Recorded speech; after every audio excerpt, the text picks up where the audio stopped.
Bonjour à toutes et à tous, bienvenue sur ce nouvel épisode de Parlons Trading. Nous sommes le mardi 3 juin 2023 et pour ce nouvel épisode, nous allons parler d'un actif qui n'est pas forcément souvent abordé. C'est l'argent métal, un métal précieux, donc l'argent. Il s'agit de l'épisode numéro 37. Pourquoi je veux parler de l'argent? Parce que l'argent a actuellement une configuration graphique qui me semble intéressante, dont je vais vous parler et analyser avec vous, car nous sommes actuellement sur un plus haut de 13 ans hein, sur les cours de l'argent et selon moi, ce n'est pas prêt de s'arrêter, cette tendance, cette dynamique haussière n'est pas prête de s'arrêter. Alors avant toute chose, le disclaimer, comme à chaque fois, les clauses de non-responsabilité, cette communication hein, ne doit pas être considérée comme un conseil en investissement, une recommandation d'achat ou de vente d'instruments financiers. Si vous souhaitez lire en totalité le disclaimer, eh bien c'est maintenant. Alors, on va démarrer par l'analyse fondamentale, c'est-à-dire pourquoi l'argent est intéressant, pourquoi il y a une demande structurelle. Alors déjà, tout d'abord, l'argent sous-performe par rapport à l'or, hein. On compare souvent l'or et l'argent. Évidemment, on a une sous-performance depuis plusieurs mois et même plusieurs années. Les banques centrales n'achètent pas d'argent. Ceci étant, il y a un double rôle pour l'argent, c'est-à-dire que c'est un métal monétaire et il y a également un apport industriel. C'est aussi une valeur refuge, notamment des périodes d'incertitude ou d'inflation, comme actuellement. Alors, le premier point métal monétaire, c'est-à-dire que l'argent a été utilisé depuis des millénaires, hein, comme l'or d'ailleurs, comme monnaie, c'est aussi donc une valeur refuge, comme je le disais. Deuxième critère, c'est-à-dire que ça a un apport industriel. L'argent est beaucoup plus utilisé que l'or dans l'industrie, ce qui renforce sa demande structurelle. Elle a des propriétés uniques comme conductivité électrique et thermique exceptionnelle, et ça en fait un matériau clé dans plusieurs secteurs, dans quatre secteurs notamment. Premier, l'énergie solaire. L'argent est utilisé dans les cellules photovoltaïques.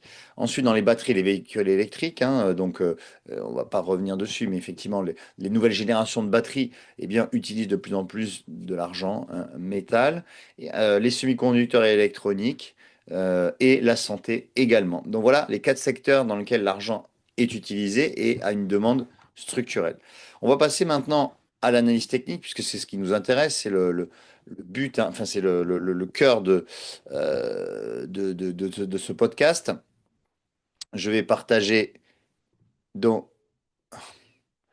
mon écran. Voilà.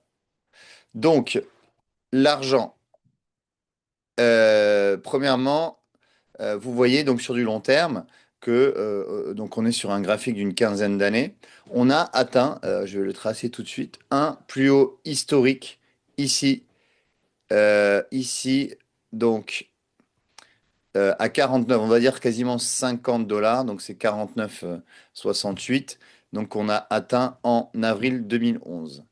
On a également un niveau ici à 44 dollars. Donc, ce sont les niveaux de résistance très long terme. Mais comme vous voyez, depuis, depuis une dizaine d'années, on avait un cours de l'argent qui était sans tendance et même qui remontait de manière très lente. Euh,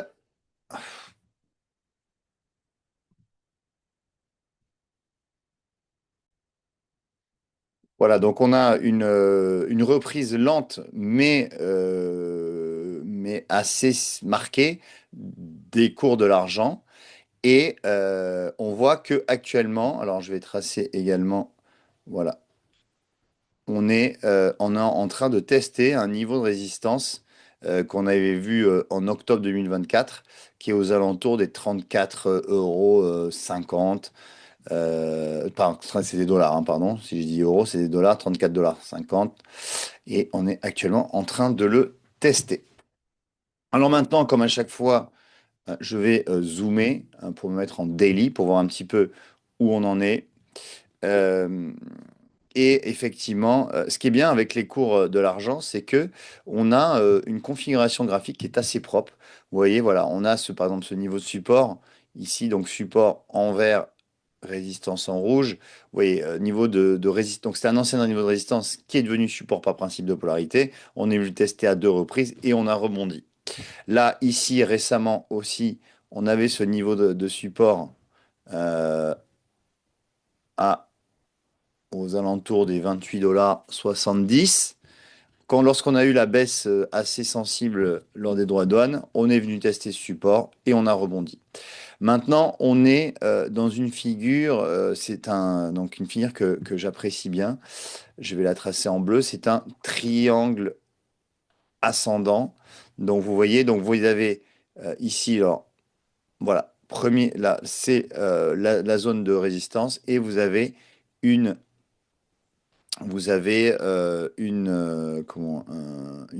oblique, pardon, une oblique ascendante haussière. Voilà, là, ici, je la trace avec vous. Voilà, vous êtes oblique ascendante. Donc ici, on vient tester les niveaux, on vient toucher et à chaque fois, on fait des plus bas. Enfin, on fait des creux, on appelle ça des creux, de plus en plus haut, sachant que eux, les sommets restent plutôt stables. Ça veut dire qu'il y a une pression à la hausse et qu'on va très vraisemblablement casser ce niveau de résistance. Alors hier, hein, c'était le 2 juin, on a essayé de le dépasser, on n'a pas réussi, mais il semblerait maintenant que, eh bien, on est quand même les acheteurs qui reprennent la main. Euh, voilà, alors maintenant, où sont les prochains niveaux? Mais effectivement, le prochain niveau, on va le tracer là. Hein, c'était atteint, bon, il y a 13 ans quand même, hein, donc c'était il y a un petit moment. 37,44.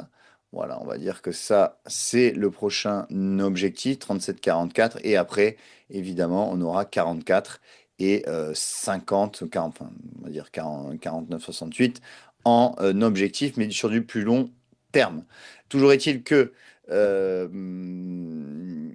cette structure graphique, c'est pour ça que je vous en parle aujourd'hui, est vraiment haussière, mais sur du long terme.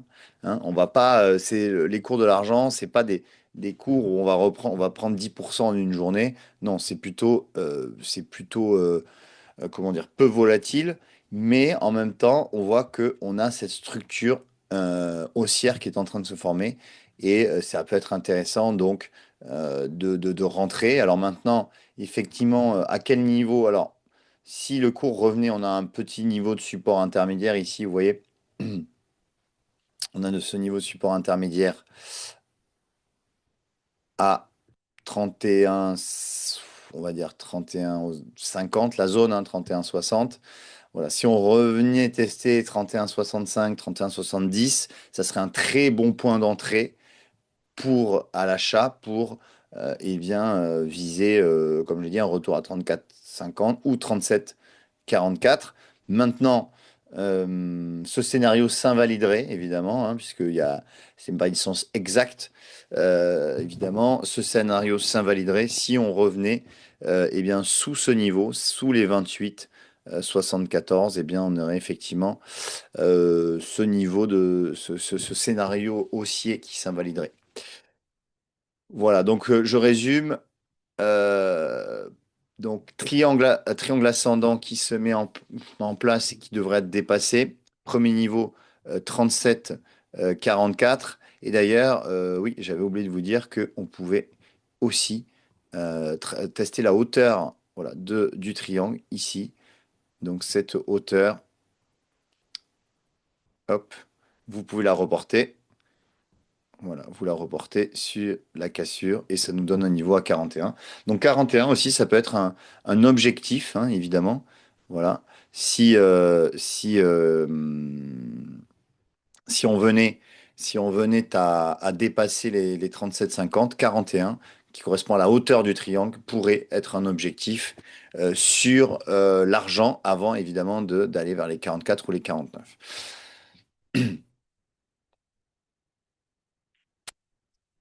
Voilà, donc je vous remercie de m'avoir écouté pour ce podcast. Si ça vous a plu, n'hésitez pas à mettre un petit pouce ou à suivre la chaîne eToro France. Quant à moi, je vous dis à la semaine prochaine pour un nouveau Parlons Trading. Salut!